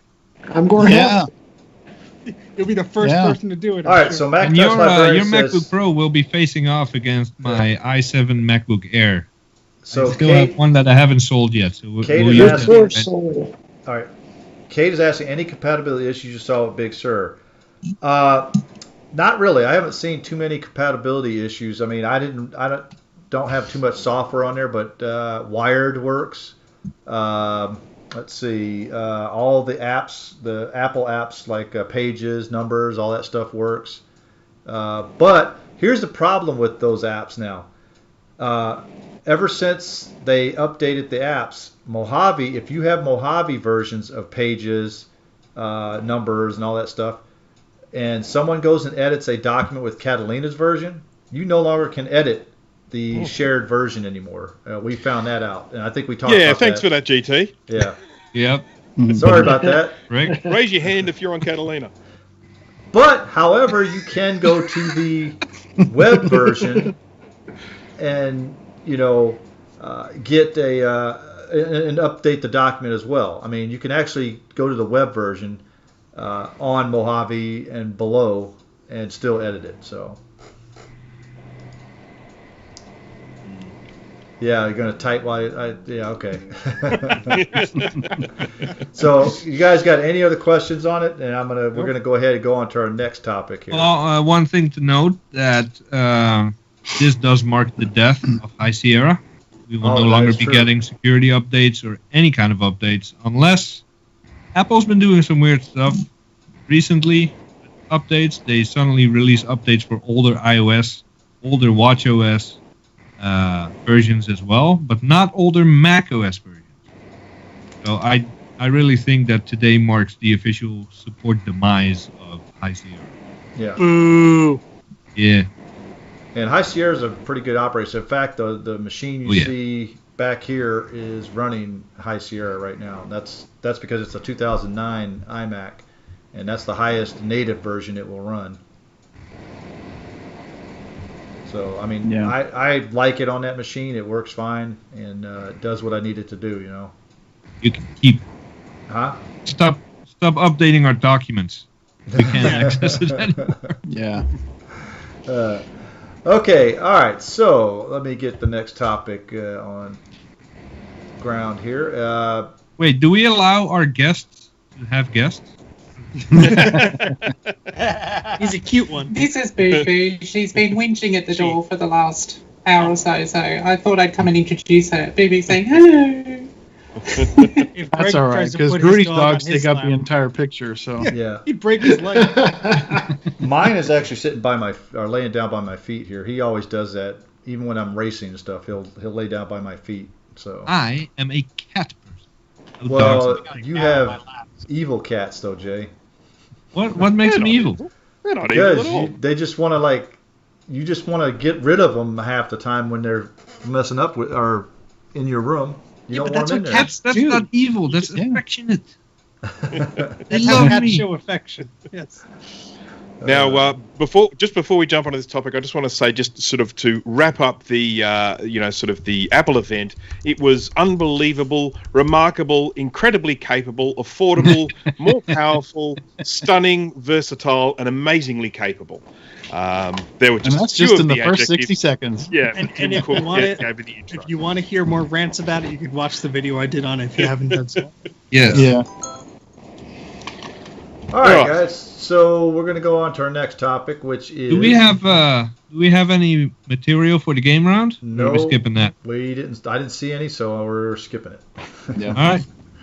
All right. So the next one is Macs in the Workplace School. We talked about this before in one of our shows. I don't even remember what episode it was, but a few of them. Yeah, we've got like 96 other episodes, so it's in one of those. Yeah. No, it's something we've covered before. Macs in the workplace, Macs in school. Yeah. And we have our opinions and all that, but it's changing quickly now. Yeah. So some of our past experience with Macs in the workplace / school. I'll go real quick first. In the workplace, I really haven't had much experience because I used to work in government and stuff, and guess what? Government, they are a PC all the way. They don't believe in using Macs, okay? However, in high school, back in 80 to 84, we had a Mac, or not a Mac, but a Apple II. So that was my first experience ever with an Apple product. Mm-hmm. So that's my experiences. So want to go around the room here? Let's see. We'll go with Steve next.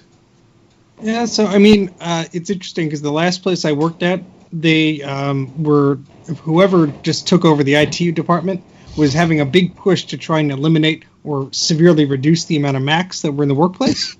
And so I don't know exactly what the reason was behind it. Maybe they had to hire one less person to, manage that stuff. I know they were sort of going through a bad financial hit. This is a few years ago, so who knows what the heck the drive behind that was. But in all honesty, if your worker is skilled at doing something and they are getting paid the big bucks to do something and they're being very efficient at it and they know their stuff well, then you give them the machine they're going to excel with. If they excel with a PC, give them a PC. If they excel with the Mac, give them a Mac. When I started my new gig a few years ago, I started with the PC and I had to do some video editing. And I have nothing against Adobe Premiere. It's just not what I'm used to using. And I was editing video at a snail's pace because I just did not know the keyboard commands. I was just slow with it. And so eventually I got a Mac, and it's like, boom, that was fine because I'm used to all the keyboard commands. I didn't have some of these weird limitations. I didn't have the machine shutting off randomly because the Adobe software had an incompatibility with some Intel graphics driver or whatever the heck that was going on. So, I think it's just particular to the business that they should really respect what the users are going to be using the machine for. And I completely understand that some IT departments are just not able to work with alternative systems to Windows or whatever, or they've refused to. But I think that there's still a strong argument for using Macs in the workplace. It'll be very interesting to see how these M1 Macs affect that, because you're essentially adding another architecture, even though it's the same type of software. So we'll see how that continues. But I think there's still a good reason for it until Microsoft gets their head out of someone's butt. And we're all I forgot what we were talking about. Crickets. All right, so next up would be Bruce. Go ahead, Bruce. I mean, I've probably told this story before. I mean, these stories before. I started sort of probably all my professional life, I've worked with Macs. With the exception of the very first job I started when I left school, but the first proper job I was working actually largely with Apple IIs, but there were Macs there. And then in 1989, I started at a design studio. Pre-press place, and so that was an entirely Mac place. So I mean, I've just always been using Macs, professionally, and then moved into different things, but it just sort of continued with the Mac. So this kind of relates a little bit to some of the stuff we've been talking about. I mean, I see these things as tools, and it's just a tool I like to work with. It's one of the reasons why I get really annoyed when upgrades come out constantly, because it's like I just get used to the tool the way it is, and then they want to change it. Mm-hmm. So I would actually love it if we just stayed the same. I'd be happy with that. Yep. All right, Madeline. Yeah, look, I'm in a similar boat to Bruce in that I started programming an Apple machine in 1981, and have worked on them ever since, and worked in the creative industries, and except for a short foray into having to use a PC in 1990, I think it was, or 1989, have always used a Mac and have always enjoyed the stability of the machines. Like, let's face it, they're I don't know if I'm barking up the wrong tree, but they're a lot more stable than Windows machines, right? Mm. So I think for creative professionals, they're definitely the machine of choice. It's interesting that you say the part of that question there is how about Macs in schools, and there was still marketing material and Apple IIs was still being produced and sold in stores in 1993 and 1994. And I think, that's a bit of a testament to how much Apple machines infiltrated education. Mm-hmm. And I don't know if Apple were really able to transfer that from the earlier kind of cheap basic Apple II machines into using Macs in the classroom. I don't know what's happening today, but I think that was certainly the case in the 90s and the early 2000s. I don't know. Yeah, and I do have to say that in the chat, Macintosh Librarian, she just released a video about the early days of Apple in the education market here in the U.S. Mm-hmm. I think it's a Very good multi-parter, video. but I'll put the link in the video chat. Is In it the one she chat. just released? Yep. I gotta go. No, watch that then. don't promote her video. She can come on the show and tell people. That's true. Yeah. Don't promote. I just want to say I'm not ignoring the chat today. I've had difficulty with having YouTube open at the same time with Skype. I'm having an internet speed issue, so I'm not ignoring you people. But you are. Even But when I it's- am, yeah. even when you have both up at first, it's kind of a little overwhelming at first. But no, that's fine. I think Jay still wants to know Yeah, how same. Kate does the animation on her. I'll Mac find out. there. I'll find out. I'll get to the Same. bottom. I plan to find out as well. Yeah. Oh, you already know. We can. We're just So- paying ourselves. Apparently, Yeah, I was gonna so- say we're just paying ourselves, but at least Jay Well, some gave. of you already did the super chat when we first tested it, but this was my first. So. Where's the coin Yeah. slot? I have a quarter. Anybody see a plumber? Yeah. Can I put All it in right. the CD drive? Dana, you're up next. So when I was a kid, I think I'm trying to remember when the first computers showed up in our classroom, and I want to say it was probably around 6th grade. So that was late 87 or 88 for me, something like that. And of course, it was Apple II machines. I remember we played Oregon Trail. When we'd get our computer time, that would be round robin if we get to have the computer time. And but at the same time, my dad owned a printing company that he bought in 1980, and in 1985 or 6, it was the first company in the city in Central Ohio to upgrade to full desktop, like digital desktop publishing. They replaced. It wasn't Macs yet, but the Macs were the next step. So I think in like 91 or 92 they. Or no, it was 90 because their first one of their first machines was a 2FX, and so the fact that they did that upgrade at work to the Mac environment made him decide that it would be a good upgrade to do at home, where we had an old DOS PC that I was using, so then in 92 he bought a 2SI for us at home, and I still have that 2SI, and it's been all Macs for me ever since.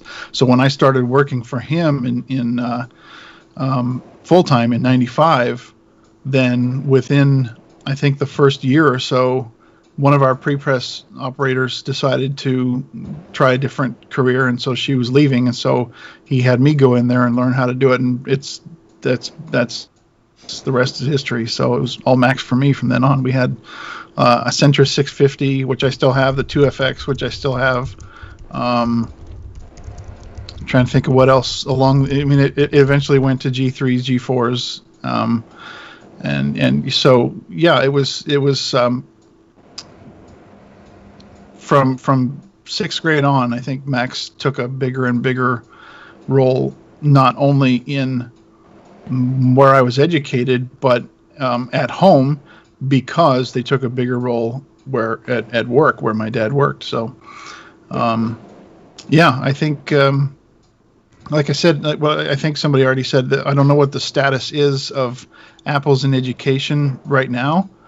I know they still have the education discount, the education program. So I'd imagine there's a fair amount of them, probably more laptops now than desktops, but. Yeah, I think it's a great thing. I think they're like I think Steve said or Madeline said they're more stable. They're more dependable. Because you get 100 kids using these things, and they're just going to beat the devil out of them. And I think Macs are more reliable as far as that goes. All right, Mike. You're Can't up argue with that. next. Well, I use Macs at work every day because PCs suck. When we retired our RS 6000 at work after 24 years of service, and retired all of the PS2s that went with it, I decided to go with Macs. So I got 3 Macs at work. I actually have 5 total, but I only have 3 set up at the moment. So, and when Microsoft announced the end of life for Windows 7, that's when I decided I was going to go back to using Macs. That was 3 years ago. And I do have a couple of PCs in the house, but they're older machines, obviously. If anybody's watched any of my videos, I'm sure you've seen them. They're not very useful today, at least not on the internet. So, but yeah, and when I was in school, we started getting Apple IIs because I was in elementary school in the 80s. We started getting the Apple IIes and 2GSs in when they came out. And it was weird when I actually went to junior high. We still had a computer lab with TRS-80 Model 3s in it. Oh my god. For my 6th grade year, we still had one computer lab with TRS-80 Model 3s. Wow. And we had 2 computer labs with Apple II, mostly 2Es, in it as well. So it was kind of a mishmash. And then as soon as I went to high school, we all went to PCs. Everything in the high school was PC based. I mean, I could still tell you stories of trying to boot up an entire classroom full of PS2 Model 30 286s. You couldn't turn them all on at the same time; they crashed the server. It was quite hilarious. Blow a circuit breaker. Well, no, they didn't blow a circuit breaker, but the server, they were all diskless workstations, so they had to boot off the server. They didn't have hard drives. So when you flip on 16 of these machines at one time, and they're all trying to bootstrap off of a 286 server running Nobel NetWare 4, you're just asking for a crash.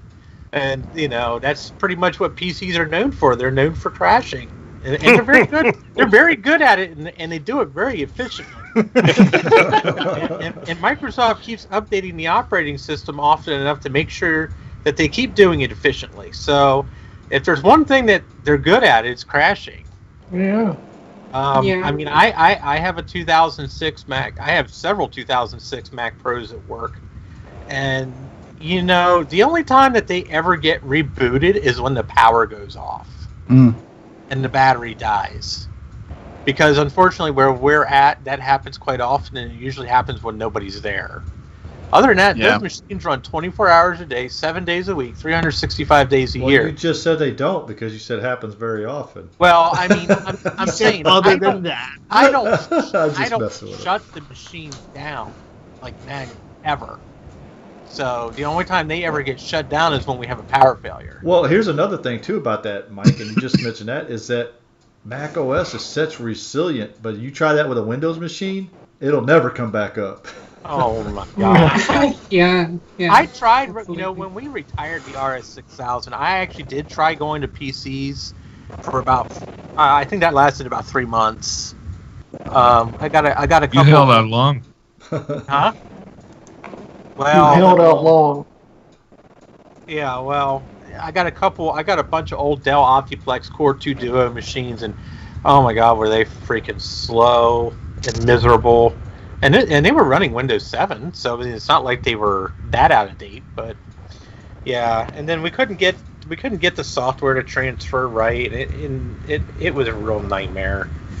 So luckily, we found a guy who transferred everything that we have over into FileMaker, so I can basically use everything we used to use under AIX through FileMaker, more or less. So. That's cool. All right, and last but not least, Grudy. Well, I grew up in an area, basically the whole state, where Macs weren't really a thing.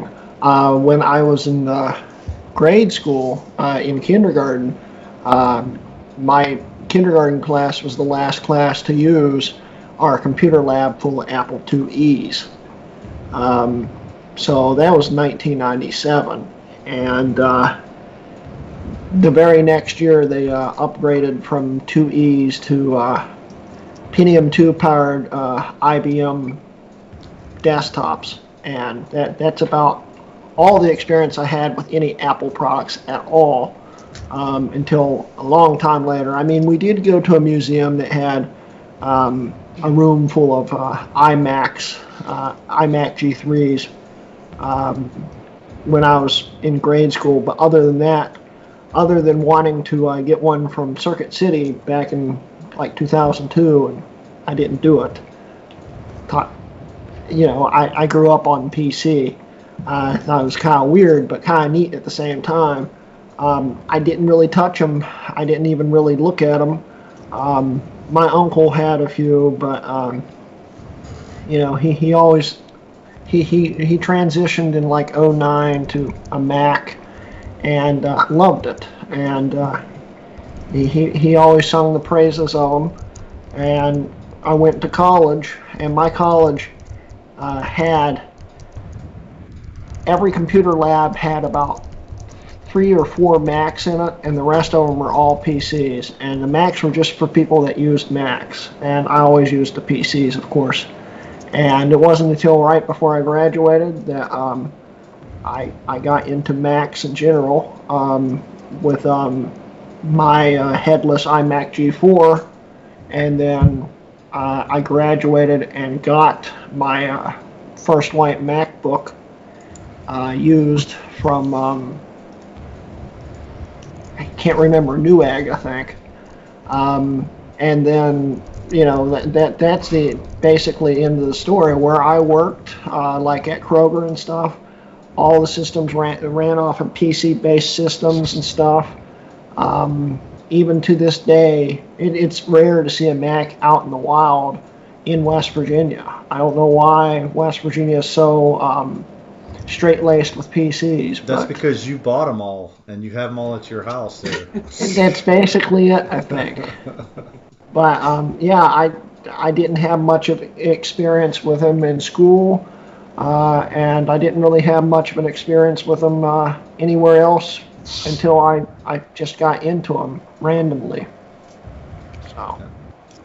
All right, Jay, and I forgot Jay, so last but not least, for the final time, Jay. Before I go into my 30-second summary of history with Mac, I want to say that our female audience is getting a little uppity because we have a female guest now. Too much testosterone. You need more female. So let's no more female guests from now. Can't have. Really? Oh my god. Can't have.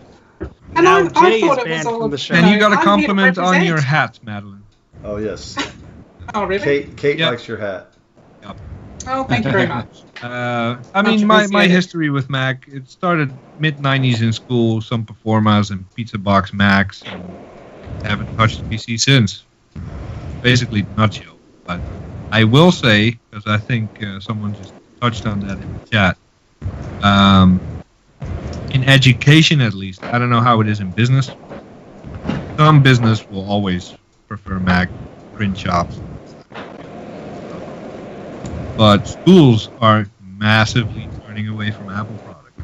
I had a client that was this close to getting a client down the street, huge school district, for Mac support, and they all moved to Chromebooks. Like this stuff is unrepairable, unupgradable, twice as expensive as it used to be. We're moving to Chromebooks. That's it. Yep. That's what Macs have done to the schools, is that they've priced them out. I mean, you got to remember. Because when I was in school, Macs were coming in. Every opportunity the schools had, they were buying them. For this, for that. Now it's turning the other way around. I think you also have to remember the market, just very briefly, the market that Apple had a stronghold on was they did graphics well, they did educational software well and presentations well, and they did multimedia well. And Windows had a hard time catching up to Apple when they were doing multimedia well, because they did it very well in those early systems. And so schools saw that and said, well, this is a great educational tool, and Apple was very aggressive with the Apple II line in education, and they were very successful with that. So when it came to these early Macintosh computers, like the LC that they developed just for the schools, they were very, very good in that. And then, just briefly, just thinking about my experience with Macs in schools, because I forgot to answer that part of the question. When I was in elementary school, we had Macs. When I was in middle school, we had Macs. The CAD Design Center had Apple IIs still. And middle school, they had PCs. High school, they had PCs, but the commercial art area had Macs. So that was it. I think just building on what you were saying there, that that Macs was so good at multimedia. One of the reasons that they were so good at multimedia was in the PC environment, Apple were developing for one platform and one chipset. In the PC environment, Joe Blow could make a video card down the road and stick it in a PC and write his driver for it, and that could crash everything else on the planet, and he didn't care. Yep. And that's why multimedia and PCs just didn't mix for a long, long time, even though all of those boffins with their PCs would say, oh, yeah, but I can stick a different graphics card in my PC and I can do this. And, I'm sorry, mate, but you're just working in an unstable environment. Yep. Mike turned into a cat. He disappeared. Magic. All right, guys. So for our last topic here, we're going to kind of change it up just a little bit. Instead of us all talking about, because we've all talked about our favorite collection piece, whatever. Since we have a guest on tonight, we're going to let her talk about some of the pictures she sent me here, so she can actually talk about what. Let's call it what it is. She wants to show off. Yes. Yeah, let's get our bibs ready. I don't want to show off. You guys asked me. Yes. Yes. We created do you this want to talk topic about for why a Madeline to show girl off. collects Macs? Yes. We asked for one of your most boring photos, and you sent us all this stuff. Yeah. For the record. So. Now you're just giving me a hard time. That's just Jay. That's why I'm here. That's Jay. Oh, yeah, I know. He's So- Dutch. We let it go. Yeah. Why is the image black? Why? Because I'm not showing an image yet. Oh, Yeah, why not? right. I will, but I'm going to explain because since Madeline does not have the stream up, so she can't see what the next picture is. Her first picture I'm going to be showing here is It's a Macintosh it says- TV on a blank background. yeah, it says her profile dot. With the lights off. The name of the picture is profile. So Oh yeah. Oh, Looks like right. an Okay, so Apple that's III the with a Apple profile 3 drive. one, isn't it? yes. Yep. Yeah, okay, so I'll just tell you a quick little story about why a girl gets into Apple computers and starts collecting them later in life, right? So when I was 12 years old in 1979, Space Invaders came out. And I was... This is a Bandcamp story as well. But I'll keep it real. Just don't talk about the flute. Don't worry, I won't be going there. So this one time at Bandcamp, I had Sunday afternoon off. Oh my God, Mac Yak is never going to be the same. Yeah. I had Sunday afternoon off, and I discovered a Space Invaders machine for the first time, and it was really fortunate that it was a tabletop machine, and I was looking over this guy's shoulder, and he was incredibly good at it, right? So he had this system of the way he played, and I watched that and I thought, this is just the best thing that I've ever seen in my whole life. You know, my sister and I had been playing Pong on the TV at home with paddles, right? And suddenly there's aliens and they're firing bullets and stuff. So, but the thing was, I didn't come from a poor background by any stretch of the imagination, but I did have a father who would not part with money ever. I didn't get any pocket money. I didn't get any spending money when I went to band camp, so I had to make my own fun. It just, those sorts of things didn't happen for me. So, and I discovered at school they had Ohio Scientific 4Ps.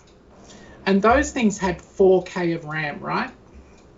So anyway, one thing led to another, and I borrowed a basic programming book and I wrote Space Invaders in 4K of RAM. The thing was, you had everything was right. The ships at the top moved, they fired bullets, you had the turret that moved at the bottom, everything was perfect. But you could fire a bullet at the invaders, you could go away and make lunch, come back and see if you'd hit one. It was slow. It was incredibly slow. For you. Yeah. But But the computer, the IT guy at the school, I don't know what to call him. He saw my basic program and he said, "Oh my God, you've written this in 4K." You know, like that's a pretty outstanding achievement. He said, "Here's an assembly language programming book. Take it away, read it, see how you go." And about 4 months later, I had Space Invaders working perfectly on an Ohio Scientific, and I was selling them to people on cassette tapes at school. Nice. That's awesome. You still have the cassette tape? No, I don't. I didn't keep any of that stuff, and that was. I'd like to have it now, and I'd like to have an Ohio Scientific now, but I just don't. I think I see the Apple III as my first foray into real computing, and that came about because my father owned finance companies, and he turned up at home with one day, and his business partners said to me, and I was writing games for Apple IIs then, and they said to me, "If you can write these games, do you think you can write financial software for our finance companies?" And I'm like, "Yeah, I could probably do that." And then at 15 years old, I was earning $6,000-$7,000 for an application that I'd write for an Apple III or Apple II for various companies, and that just kind of led into various jobs in IT, and I eventually made the transition into marketing, design, advertising, and PR because I had an enormous amount of experience with the Apple product line. And when those desktop publishing organizations came out in the late 80s, I think they was kind of starting to be prolific in about 87, 88, around there. Designers had no idea. For example, if you were doing something like an annual report for a financial institution, they had no idea how to get the copy from the financial institution and get it into a document that they could typeset. So my first job was based on converting ASCII text files, the easiest thing on the planet. But it was something that these guys just couldn't do. So what you're telling us is you're a geek? Sorry? Real life geek? Yeah, real. Well, I actually. Like the rest of us. Yeah. So, Yeah, I guess so. So tell us a little bit about the picture we're showing right there, right now. So I don't think you can see it at the moment, can you, Martin? Because you're not watching the I YouTube can't see stream. it. But So it's you your- are looking. We're still looking at your Apple III Oh, It's got right. a picture of Churchill on it. with Winston Churchill on the green That's the screen. test. I can put the picture we're looking at on Skype in iMessage so you can see it. I'm just going to go to YouTube and see if it TV tube. Oh. will behave now. And anyway, that image of that Apple III with Winston Churchill on it, that's not going to work for me, is it? Look at your That particular iMessage. image, that's the Apple III that I bought in 1982 for recommended retail price of $3,499 or something like that. So you're saying you bought it brand new? And I bought Yeah. it brand new out of. Yeah, that's awesome. Have you ever had any trouble with it? That's the one she dishwashered, isn't it? Is the Pope Catholic? Space Pope Reptilian. Yeah. So I originally bought an A3S1, which was the first incarnation of the Apple III. Apple were kind enough to give, and they had 12-volt memory and a whole lot of heat problems. Apple were kind enough to give me a replacement machine for nothing, upgraded to an an Apple III Series 2 with 256k of RAM. Nice. So I kept the machine throughout the years, but it's not the original monitor, and I didn't originally have a profile drive. I had a Corvus hard disk drive. So that's the machine sitting behind me, and I'm really fond of it. It's broken a lot over the years. Like it's done, it's destroyed a couple of keyboarding coders, placed the memory board in a couple of times. Well, let me ask this: how many times has that Mac visited Francis Creations workshop? 0. What? Yep. It's not a Yeah, Mac. 0. Wow. So I don't work on my old Mac on my own Macs. I throw them at Bruce and and ask him very kindly if he can do various things with them. And I know I give Bruce a lot of things to fix that he really doesn't want to work on as well. And I'm sorry about that. You have no idea how much he complains to us about you when we're offline. You have no idea. She comes in and she says, I know you don't like working on the new stuff, but here's an iMac I'm having trouble with. So the next picture I have still up, sitting on the floor, isn't it? Yep. the next picture I have up, remember you said something about a bunch of G5s? Holy crap. Yeah, I've got a couple. Yeah, I think Grudy, I think she's got you beat in that area. I'll buy a few, yeah. I like the boxes up top. I have more Quicksilvers, though. Yeah, I've got a couple of G5s. Every machine that I have works. I think there are a couple in that group of G5s that have, various issues, but they're all pretty good. I did buy a collection off a guy, so I did get a lot of Power Macs from a guy in one sort of bundle. And I gave Bruce one of the MDDs out of that because Bruce said he really liked them. So, and I got them at a really good price. There we go. All right, next picture. I had an MDD a while ago and I gave it away. And so this is like years ago. And so after having that regret, then Madeline gave me one of hers. So.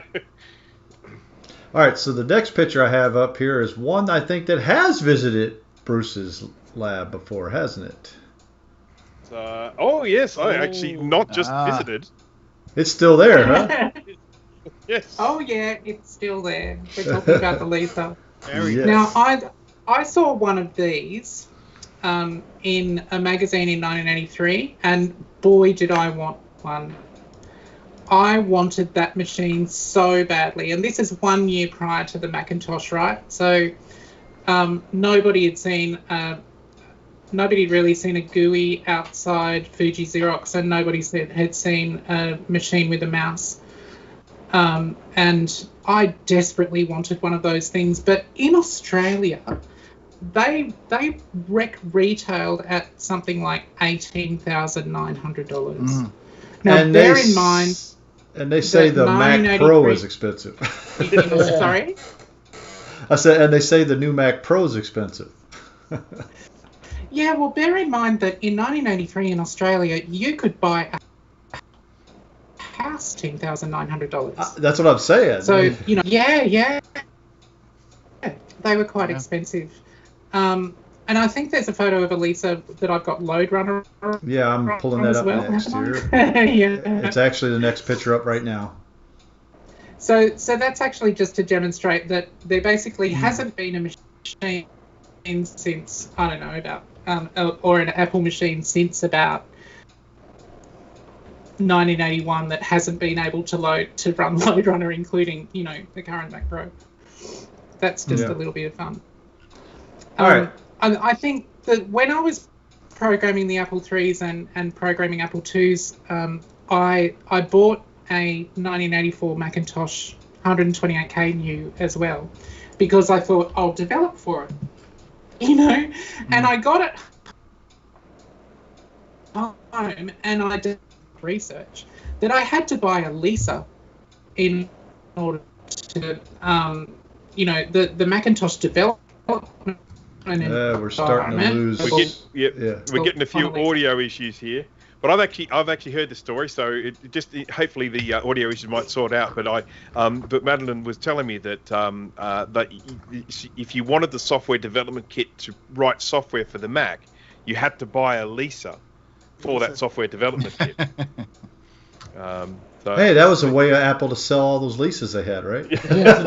Was it a Lisa you needed or a Lisa 2? Lisa 2, yeah. Absolutely, yeah. All right. So, next picture I have up is a Next box. Yeah, so this is another just another story of picking up a Byte magazine again in a newsagent somewhere and discovering this Next machine and desperately wanting one. You know, I just desperately wanted one of these things, and now I have one. I rule. Hey, Ken, if he's still here, is probably jealous, but he's got one. I think he has one too, but you know. Yeah. He does. But yours actually works. I think he's poisonously expensive. I don't think his worked very well. His works. Does it? His works. Okay. And then the last picture I have here. It's expensive and they're not rare or anything. Yeah. It says stuff. It's just basically looks like another picture of your G5 with just a wider angle view of more stuff. Oh, okay. I didn't know. I threw that one in there. Yeah, that was, the uncropped version of the first photo. Well, but she has boxes in front of the G5s in this one. Look, when you need industrial shelving and pallets, that's a collection. That's an addiction. I guess so the thing that I'm doing with that garage at the moment is converting it into a computer room because I have so many machines at this point that I can't really have a lot of them set up and have them ready to use. So I'm building a room to do that where, I'll just have those kind of a few of my favorite things so that you can actually sit down in front of them and use them when you want to, I love it. Yep, that's great. Now the photo is a little bit overexposed in the white areas, but is that a Snow iMac or a Dalmatian? Yeah, it's a Snow iMac. Yeah, it's a Snow iMac. No, I don't know. I see some blue in there. Okay. Yeah, I saw a hint of blue also, but yeah, that's cool. Yeah, are they hard to come by? Are they? The Dalmatians? The Snow one's not necessarily. The Snow are more readily found, but the Dalmatians are the ones that are a little more rare. Well, my question is, how easy is that stuff to get a hold of in Australia? That's a whole different story. Yeah. It's not. Bruce will tell you it's just not. And a Classic 2 in Australia at the moment is selling for about $550, $600 on eBay. That's crazy. Yeah, there's it is crazy. Silly stuff going on at the moment. Sounds like a person we shall not name's prices, right? Not recaps. Not recaps. I mean, if you were looking to try and get yourself, say, for example, a Macintosh 2CI or something like that, you're going to be parting with well over $1,000. It's insane. Do you guys have a bunch of Goldmans over there? I'm selling it in Australia. Don't say we went almost 2 hours without you saying Goldman. I had to after that price. I had to say it. I mean that's a Goldman price. Look, I guess it's just it's maybe the people that have them are just hanging on to them, and so they just don't come up for sale very often. So there's that incredible demand there. And we're not just talking about people putting them up on eBay for a silly price and having them sit there.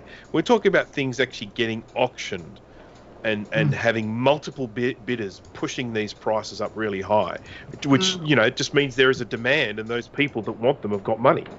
Yeah, man. Yeah, it's I had I do have a couple of Classic 2s, and I use them as kind of a bridging machine for doing various things. And one of them came with a lot of other machines, and one of them came with another G3, I think, because I'm a bit of a fan of the G3 Pizza Box beige G3. And when I ended up with a few of them, I think I've got 3 of them now, I thought, what am I doing with 3 Classic 2s, you know? And Bruce recapped them for me, and I'd kind of look at them and wonder what wonder why I've ended up with multiple of them. And Because you have. and now that they're going at those prices, I'm going, well, they really weren't a bad investment. Because you have an addiction like I've the got the rest same of us. thing. I kept on accumulating classics and classic 2s because I was getting them really cheap. I was just picking these up. I was getting them for, you know, sort of, I don't know, just like really dirt cheap. And I now have this pile of classics and classic 2s, plus a pile of classic and classic 2 working logic boards. I bought a bulk lot of 5 logic boards on eBay at the time. I thought I overpaid for them. And none of them worked, and I recapped them and repaired them all. So I've now got, you know, sort of these logic boards as well. And I'm just sort of thinking to myself, you know, do I sell them now? For, you know, do I cash in on how it is now, or is it going to get worse? I mean, you know. That's your retirement sitting there, man. When I have to retire, Bruce, I'm coming over there and selling my collection. Yes, that's right. I mean, we're in a situation at the moment where the people for whom this stuff is nostalgic, they're professionals. They're people making money. They have a lot of disposable cash. So people are able to get into that nostalgia, and they've got the money to spend on it. What we have to remember is that's not going to go on forever, because at a certain point we'll get to a certain age or whatever, you know, and then the next generation are going to come along and they're going to have no nostalgic link or attachment to these things whatsoever. And that's when the price for those sorts of things, it might have a resurgence, who knows? But I mean, that's when I think we'll start to see those prices sort of drop down a little bit, but we'll be too old to care about it. I'm still hanging on to my Beanie Babies. Yep.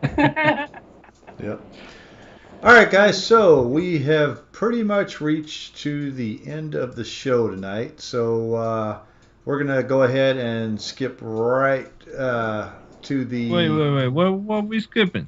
We're not skipping anything really, but You said skip. well, GT's falling asleep. That's what he's saying.